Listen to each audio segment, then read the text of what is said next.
So quick tip for those of you who are on the Sinclair Method from a coach's perspective and also somebody who used the treatment protocol myself. So I encourage you to approach this treatment with the mindset of slow and steady wins the race. And let me explain what I mean. So a mistake I often see people make on the Sinclair Method is they get really eager to see progress, and I don't blame them because oftentimes when we start this treatment, we want the problem gone yesterday. And so they'll try kind of the older ways that maybe they use to try to control their drinking. For example, they'll start on the protocol, they'll be a couple months in and they'll think, oh, I'm going to take a 7-day break, or I'm going to do dry January and take a break from alcohol.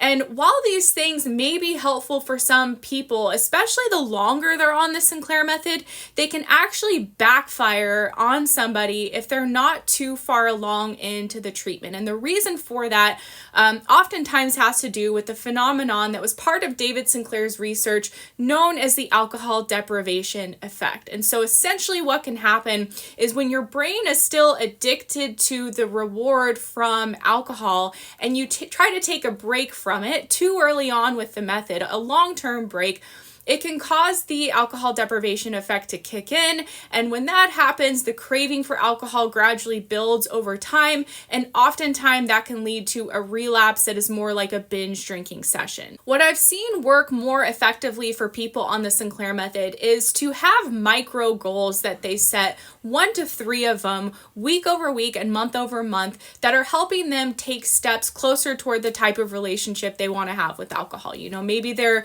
counting their drinks and they're having 1 less drink each night, or maybe they're having 1 alcohol-free day that week, or maybe they're having alcohol after they've eaten a full meal.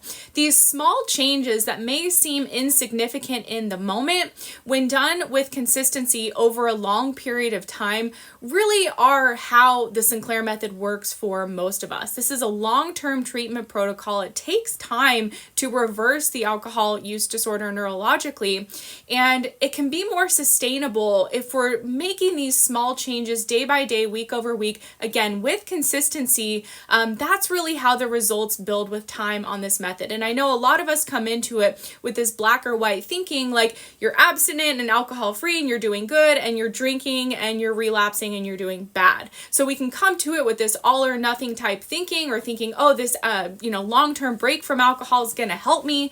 But really it can backfire, as I said, and I've seen this with so many clients over the years where they get really gung-ho a few months into the method and they try to take a long break, and then they end up, they're still compliant, but they end up drinking for weeks straight or days straight because they feel deprived of the alcohol. Now, don't get me wrong, long-term breaks can be helpful. The longer somebody is on the protocol, the more practice they have with, following TSM, drinking on the medication, and the more their brain has the chance to unlearn the alcohol use disorder and the craving quiets down. But this is something that can actually be unhelpful in the beginning. So really approaching it with this mindset of, the success I'm going to see with this method is going to be small things that are going to build month over month over month, kind of like a weight loss journey. If you try to do a crash diet, you might lose a lot of weight in a really short period of time, but we all know that most people gain that weight back and then some. Similar thing with the Sinclair Method. If you can make these small little changes as opposed to like a crash diet with alcohol, if you can just make small changes, reduce your drinking little by little, have more alcohol-free days, incorporate other habits,